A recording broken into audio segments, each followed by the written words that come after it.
everybody, Jay Young here with the Jay Young Show, and I got my co-host, Jordan Soto. Hello. Hey, we are here at NAPE Houston 2025, and I'll tell you what, we got Jeff Krimmel here, the Krimmel Strategy guy. We're going to learn all about strategies, all about oil and gas, and I don't know what else. We're going to learn a lot about you and what's going on with you. So tell us a bit about yourself, what's going on with Jeff. Well, thanks for having me, Jay. So my name's Jeff Krimmel. My background is actually all in mechanical engineering. I have a bachelor's, a master's, a Ph.D., all in mechanical engineering. And when I started my career after getting the Ph.D., I joined Baker Hughes in the research and development group. What was that like? It was fascinating in the sense that I had spent 7 years in graduate school in an academic environment, getting these advanced degrees. Yeah. And then you're like diving so far deep into corporate America, you know? That's right, in a massive company. And in an oil and gas domain that, I'll be frank, I had not expected to get involved with. Really? Yeah, my graduate work was all kind of biomedical applications. Okay. And so I had imagined that was the route I was going to follow. I see. I defended my PhD thesis in the spring of 2010. So I started applying for jobs in the fall of 2009. Right. And if you go back and chart U.S. unemployment over time, fall of 2009 is when it's peaking coming out of the financial crisis, right? So the job market wasn't terribly attractive. And I was born and raised here in Houston and had this opportunity with Baker Hughes. And I frankly figured, okay, if I go back there and I do not like Baker Hughes or I do not like oil and gas, I'm at least back home. I did my graduate work at Caltech in California. So it's like, at least I'm back home, and then I can hit reset. I have my personal network here. I have some measure of professional network here. I can rebuild if I need to. And long story short, I fell in love with the kind of work I was doing. Started on the technical side with R&D. Right. And then I pivoted off into a leadership development program that took me out of the technology world into some data-driven pricing and profitability work. I see. That carried into some strategic market intelligence work. And it's really that blend of pricing, profitability, market strategy that I've lived in since then. Yeah, absolutely. Wow. So how does that transition yourself and so your PhD, which is, I can't imagine. Man, that's too much school for me. That's way up there, man. That's way up there. That's quite the feat. Congratulations, by the way. I mean, sticking to it and staying with it until you get that is a big deal. Well, Should we call you doctor? No, please don't. No. So, yeah, that's right. So, what did you get it in? What did you get it in again? What was your... Mechanical engineering. Mechanical, that's one of the smartest people in the world, in my opinion, are people that have good degrees in mechanical engineering. Really smart guys. Because you're not only learning from a standpoint of how smart you are in engineering, but it's smart, but also a lot of common sense. Yeah. I learned that mechanical engineering is just... So anybody out there thinking about a degree in engineering, mechanical engineering is pretty good instead of being so specific in reservoir or oil and gas or whatever. Yeah. Mechanical is kind of a broader... That's what I was thinking when I was trying to decide what to study in school. And so I followed mechanical engineering. And then as I was in that discipline, I developed a real affinity for math. And within mechanical engineering, because it's so broad, there's so many different subdomains you can choose. And so there's an area called computational fluid dynamics that I really dove into. And that's what I did for my computational fluid dynamics. Okay, wow. Using computers to model fluid flows, which actually has tons of applications in oil and gas. Really? And so like you said, right, I had all this expertise in mechanical engineering. And what I quickly learned when I got into my career is the most valuable bit of knowledge that I had or skills that I developed were not the ones that were specific to mechanical engineering. It was the idea of being able to take complex problems and define them in a way where you can actually make progress toward pursuing an answer. That is so interesting. And I'm sorry to cut you off, but that's something that Jay and I have talked a lot about is like focus and being able to take complex ideas and make them comprehensive so that they're actionable and you can keep that focus and you can move the business forward. But it is quite difficult to take complex things and then make them comprehensive. So whenever you're going about tackling problems, especially in business or analysis or strategy or anything like that, what is a key piece of advice when you're constructing that comprehensive analysis? How do you go about doing that? I mean, it's tough to do. Not a lot of people are good at it. It's an excellent question. I agree that there's a lot of people that have a lot of analytical acumen, but that struggle to make the kinds of progress that they know they could make. And to answer your question, I think it's a failure to ask a precise meaningful question. What question are you trying to answer? And you'd asked before about the transition from academia into industry. And of course, in industry, you have a profit motive. And so in the technology space, it can be hard because there's a lot of really interesting technical problems that are fascinating, but not all of them does the solution translate into real economic, financial gain for the enterprise. Which is important in business, you know? Absolutely, 100%. That's right. And so when you have this analytical skill set, you have to become practiced at knowing whatever technical challenge you're trying to overcome, what exactly is the challenge? What question am I trying to answer here? And then very quickly, can you connect that to any sort of meaningful business outcome where you can demonstrate that, hey, there is a return. We're going to invest some resources to go answer this question. There is a return on the flip side. A lot of technical folks just don't have that practice. Over time, if they get exposure to it, they can become quite good at it. But they're kind of siloed, and they choose to silo themselves in a lot of cases. And it's just something, frankly, it wasn't that deliberate on my part, but I kind of got shuttled around in a way where I got exposed to enough things that I figured out how to put a lot of these different pieces together. I see. Wow. And now what are you doing? You have your own practice? I have my own strategy firm called Krimmel Strategy Group. Okay.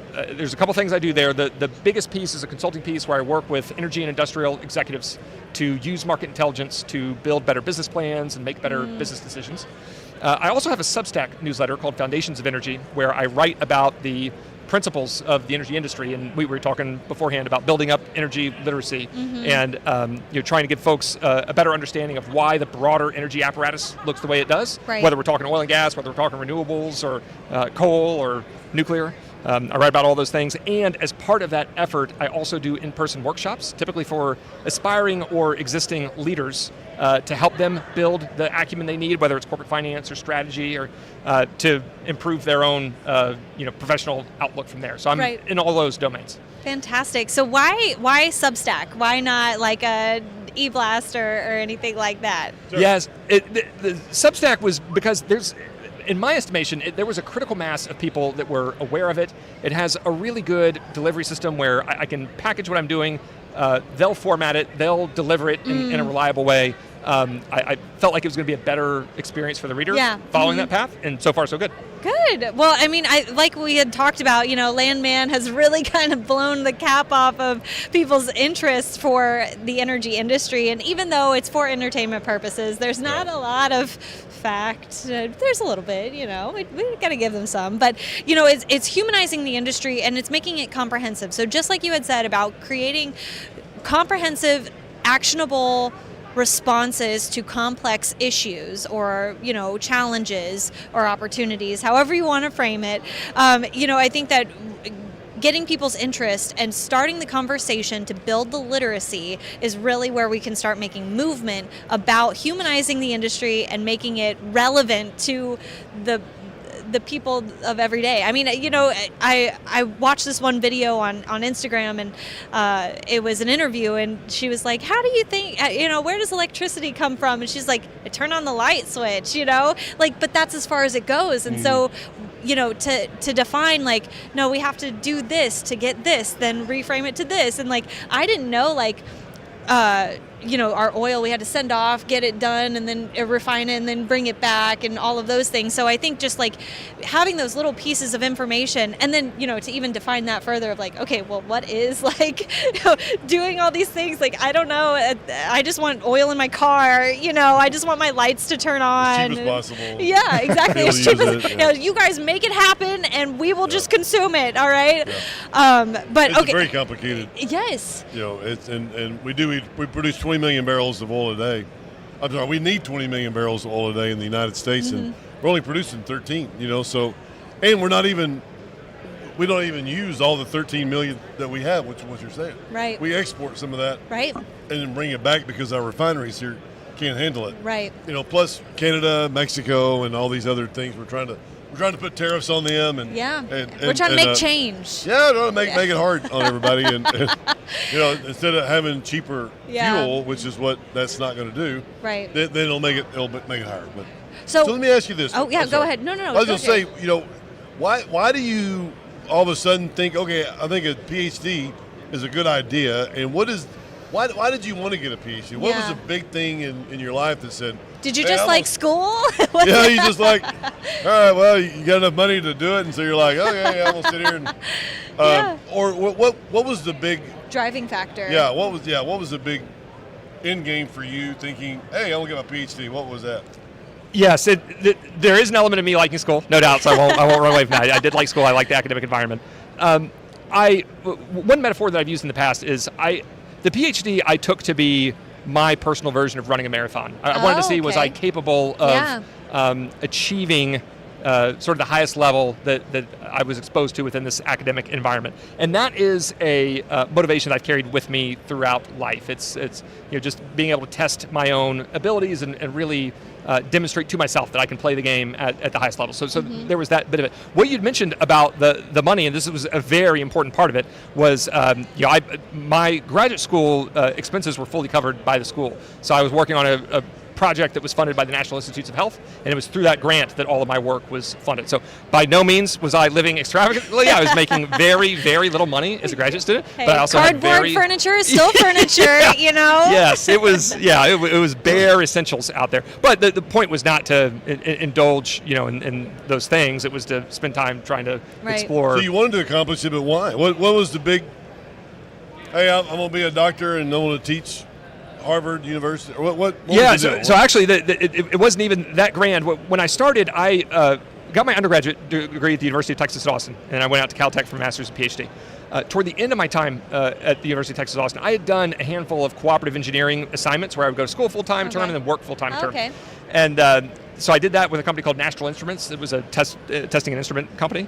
And then toward the tail end of my time as an undergrad, I worked full-time for a term for a startup company called Nanocoolers, and they did some liquid metal cooling systems for microelectronics. And I had learned through my experiences across both those companies that as a bachelor's level engineer, I didn't feel like I was going to be trusted to work with the kinds of problems that I was most interested in solving. And so I convinced myself pretty early on that I needed advanced degrees to be able to earn the ability to work on the most interesting problems out there. Sure enough, that theory bore out, but not at all in the way that I had anticipated. Fair enough. Well, before we hopped on the podcast, we were talking about something that Jay and I have come to the consensus is quite complex, and that is AI. But while it feels like a complex topic and like to understand, I don't know that it's really as elite as some people claim or idealize it as it's just not as developed, right? But when you're looking at what you have to offer with market analysis and strategy building and helping businesses be better, when you're looking at that trajectory of AI, where do you see your roads merging? And also, Jay is quite skeptical of AI. I feel like you're skeptical of AI. Am I wrong? Well, I don't understand it yet, right? It's like Bitcoin and mining and off natural gas wells. You can't see it. You get nuclear. Right. It's like I don't really understand it enough. It's not tangible. Yet. Yeah. And I need to learn more about it. And I'm not doing the things necessary to learn more about it, I guess. So yeah. Yeah, skeptical but no, is a good word, I would say that you seem to be a little skeptical about it as well. So explain that a little bit. When you're looking at strategy, a lot of people are like, "Oh, I could just go to ChatGPT and prompt it, right? And then it'll spit out this strategy, and then I can implement that and go forward." He's got a press on his. Are you with the press? Well, I'm working with the Oil and Gas Global Network. Okay. So yeah. So you do make a living off of is it a newsletter Substack? Or is it writing articles or how do you? Yeah, so the Substack newsletter is a subscription service. So there's folks that subscribe to that newsletter. That's one way I get paid. Another way is through the consulting work that I do day to day. Those are the two channels that I monetize what I'm doing. And you're consulting doing what? What's the consulting? Largely when energy executives, so as an example, there was a senior executive at one of the world's largest engineering, procurement, construction management firms. He had pulled me in. They were doing an annual, what they call growth and investment exercise. So he was looking over multiple different industry verticals across different geographical regions. And what they really wanted to know was, where are their customers, right? The ones that need these new facilities to be built. Where are they going to choose to deploy their capital across these 5 verticals, across these multiple geographical regions? And as a result, this EPC company could then invest accordingly to meet their customers where they're going to be. So my work was taking a lot of market sizing estimates and capital expenditure histories and forecasting some of that out into the future, balancing it across multiple industries. There was some macroeconomics involved because the capital flows will vary depending on what's happening in different economies at different points in time. So it's a big puzzle. I put together one version of what I thought that puzzle could look like and presented that back to them. Right. And so they had multiple VPs that were responsible for each of these business units. They created their own plans. I had my narrative around what the market was telling me, and then we bounced those off each other to try to triangulate what a business plan would look like that was responsive to what the market's telling, plus is true to the business reality that these folks know it to be by running those businesses day to day. Right. And so my question is, when people are hearing you say that, they're like, oh, well, AI could, do this in X amount of time, right? So what is your response to somebody having that approach of like, oh, well, AI could do this and maybe could do it better? Yes, there is, and this is where the conversation around AI, maybe where I start to drift toward Jay's position around this, is I will absolutely concede and agree with everyone that the potential around AI is enormous, right? So I'm not one of the people that's going to argue that no, AI has no place. You can come up with countless ways in which it could transform any industry and any economic sector on the planet. My challenge with AI is I feel like there's a lot of wait and see around what exactly is going to be the revolutionary application, right?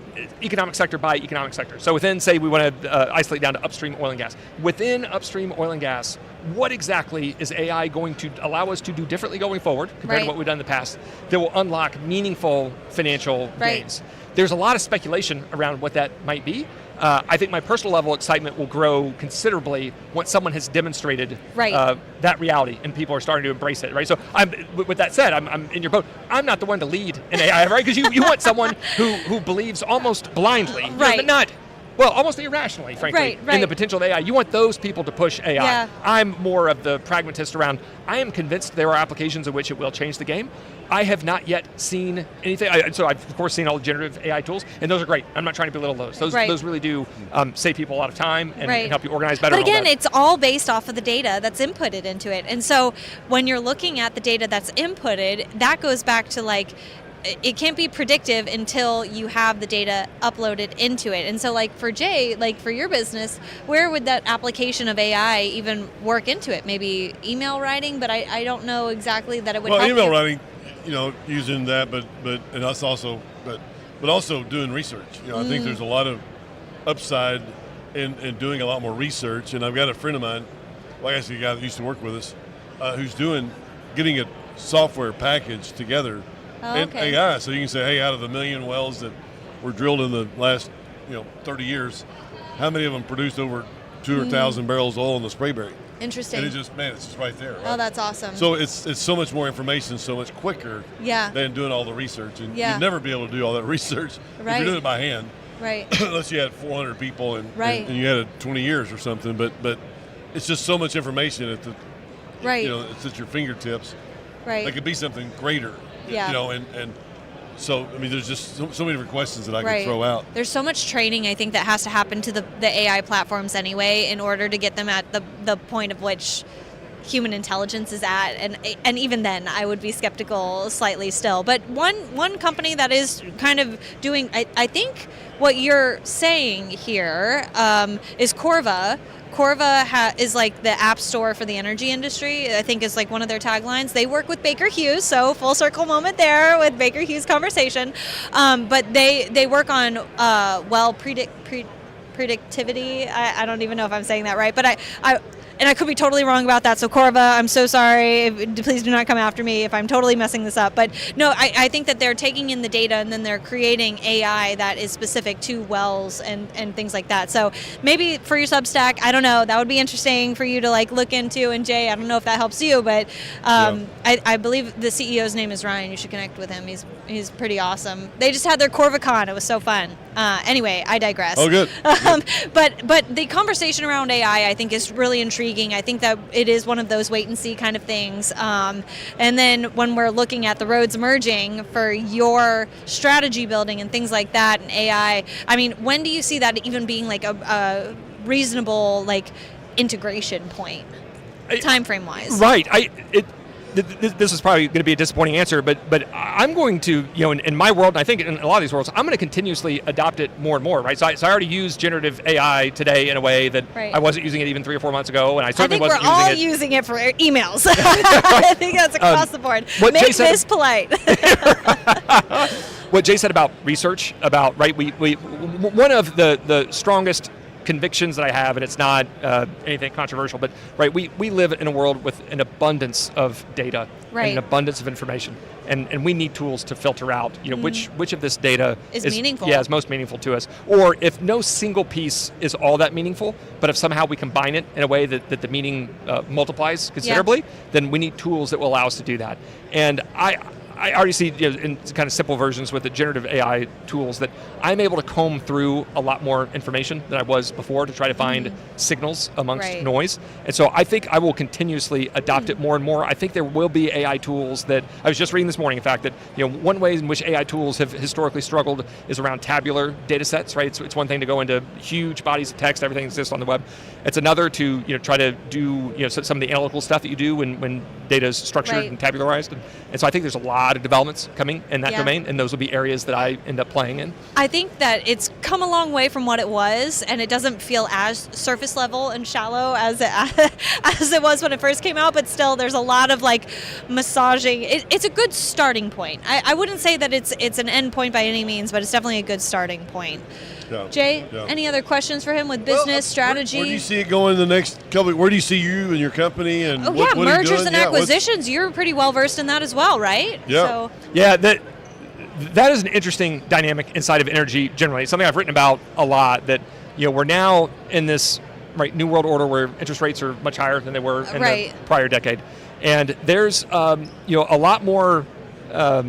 Hesitation to just deploy capital willy-nilly at any problem that seems interesting, right? Right. And so these hurdle rates are higher now than they were in the past. And so as a result, you need larger pools of capital to really make a difference. And because these hurdle rates are higher, you need to have even more conviction that you can generate a return on the back end of this. That's part of the reason we're seeing so many mergers and acquisitions is, as these enterprises get larger, their balance sheets get stronger, their cost of capital goes down. But also a larger enterprise has presumably a wider set of possibilities across which they can deploy some of that capital.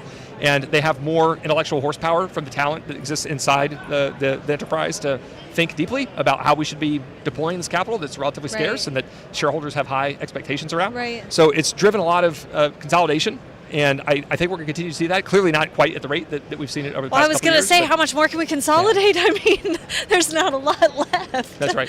But yeah, we've seen it a lot on the E&P side. I think we're going to see it more in the oilfield service side going forward. We're continuing to see it on the midstream space. I haven't heard so much around it downstream, but that's a pretty different domain for a handful of different reasons. But yeah, it's for someone like me, right, that studies corporate strategy and studies business performance and tries to understand why capital flows in the directions that it flows.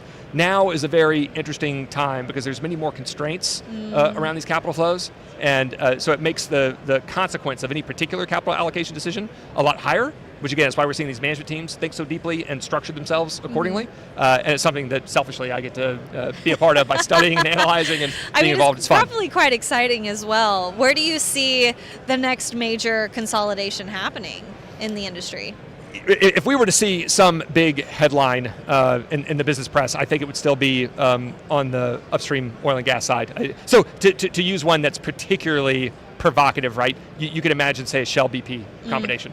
And that gets really interesting when you think about it. Yeah, there are massive enterprises that are facing a great deal of instability right now because they had clearly historically had an enormous amount of inertia toward oil and gas, and in very short order swung a pivot and some substantial capital flows outside of oil and gas toward these new energy technologies where that enterprise historically had very little acumen, exposure, awareness, and very quickly on the fly tried to cobble that together in order to build a case that's justifiable to shareholders about why we can generate an outsized return by investing in this direction. Well, now we're seeing a retreat from some of that in specific cases. I was going to say, I don't think that panned out. I mean, we go to a lot of Hart Energy conferences, and that's kind of the point of the conversation there is like the green wave, as it was, didn't really pan out to be profitable. And so companies are like, well, we invested, like you said, took a big swing and turn into it, and now you're seeing that like retraction happening a little bit. So particularly from historically oil and gas players, and so as they, find their footing around, okay, what is the right way to, right? Because say Occidental, as an example, does have a theory around what their role should be in the broader global carbon picture, right? And so they've charted out a path, and it's not exactly the role they had played in the past, right? There's new elements to this. There are other oil and gas companies that are like, no, this is the way that we've run this business. We're going to continue to run this business indefinitely, exactly this way. So I think there's a lot of thinking to be done there, and for those historically hydrocarbon-based entities that ended up trying to swing an incredibly fast, consequential pivot away from oil and gas, that are now retreating back to it, I think there is enough instability that exists there that we could see a pretty exotic combination that materializes somewhere that might be unexpected, but after it happens, we'll hear a lot of commentary about why we should have expected something like that to happen. Right, yeah, absolutely. Well, is there anything else that you can think about? I'm just thinking about, is there anything else in your newsletter, anything else that you're thinking about right now that we'll make sure we know where to touch base with you? What's up, Jordan? Yeah, one thing that's on my mind, because I just given a talk last week in Norman, Oklahoma about it, was I gave a talk titled How Operators and Service Companies Are Responding to a Challenging North American Market. And I won't bore you with all the nuts and bolts of the, not that the talk was boring, but running through it on a podcast can get a little tedious. I won't do that. But what I will say is the thesis that underpins a lot of that is that there are a lot of oil and gas demand projections out to 2050, right? And so we see a lot of them where oil demand peaks, plateaus, and rolls over and is declining by the time you get to 2050. Not all forecasts are like that. And the most bullish forecast I've seen is from OPEC. And they have oil demand continue to grow between now and 2050. Now, interestingly, the oil demand growth from now to 2050 globally, OPEC has at a 0.6% compound annual growth rate. When you look at what oil demand has grown in the last 25 years, it's at a 1.2% compound annual growth rate. So even the most bullish projection you can find of oil demand growth going forward has oil demand growing at half the rate that we've seen over the prior generation. Any economic sector where growth rates get cut in half from one generation to another experiences seismic changes. And so my message there was not that we're all doomed, not that anyone should be scared out of their mind, but the reality around this industry and around how we invest and around how we operate, around how we communicate with shareholders, around how we communicate with political stakeholders, all of that changes in part because the nature of this market is changing, and you don't have to believe that there's some imminent rollover in demand. And so when you asked kind of what's on my mind, that is on my mind. That I think it's not that everyone believes necessarily that OPEC's right. It's not that everyone believes that the International Energy Agency is right. It's that you have enough forecasts that are coming from highly resourced, seemingly credible organizations that have a very wide range of outcomes in 2050. It becomes really difficult to understand what should our capital program look like today, knowing that returns are built around what happens a decade plus into the future. So it's real challenging. Again, you don't have to believe that there's some precipice over which oil demand falls off. Even in the most bullish scenario, there are real changes happening. I argue those changes are exciting and they warrant a response that's serious, and yet the returns to performing well in oil and gas, specifically the hydrocarbon space generally today, are even stronger than they've been historically because the stakes get so much higher going forward. Wow. Unbelievable. That's awesome. Well, I have one last question. Jay, any other questions? No, I'm good. Okay. Knowing what you know now about your career, the path that you've taken, the Substack newsletter that's going amazing for you, what advice would you give to your 18-year-old self? I would say that one of the most important, there are two skills as I reflect back, or two qualities as I reflect back over my career to this point, that I probably value the most. And again, I cultivated them in a remarkably unintentional way, but I'm fortunate that it worked out the way it was. One is identify and really indulge in any areas of curiosity you have. There's a shocking number of people that I feel like either don't have a whole lot of curiosity, or if they do, they don't really indulge it. They don't play with it and explore it. And I think curiosity is an incredibly important sign, and something that should provoke a response from you. The other bit that's incredibly important to me is to find a way to thrive under ambiguity. That and what that doesn't mean is just run face first into chaos and deal with it. It means that in any of our lives, right, this chaos, this ambiguity is going to exist. And so it's incumbent on you to build the structure you need to make progress against that. And I find myself early in my career, a lot of folks I interact with today that are earlier in their career, crave that structure from someone else. If my boss could just tell me exactly what I need to do, exactly what good looks like, what measures I need to hit, I can guarantee you I will offer that performance. And they're thinking it's the performance that's what's scarce here. And it's like, no, there's a lot of people that can perform in principle really well at work.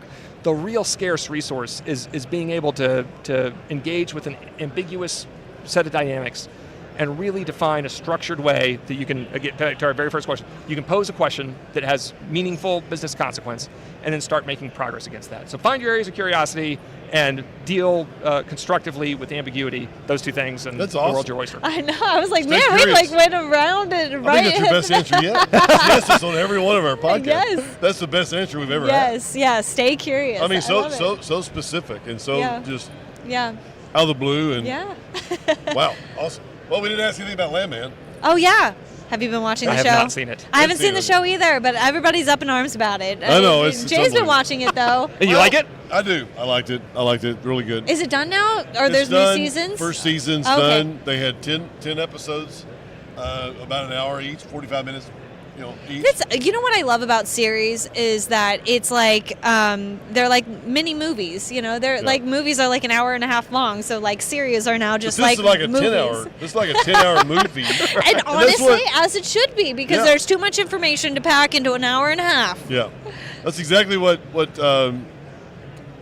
I'm trying to think of who's the creator of Oh gosh, good question. I just Sheridan, keep Taylor hearing. Sheridan. Oh yeah. Is that what he wanted? I mean, he did 1883, 1923. He did Yellowstone. He's done Tulsa King. He's done all these, and he's like, it's a 10-hour movie.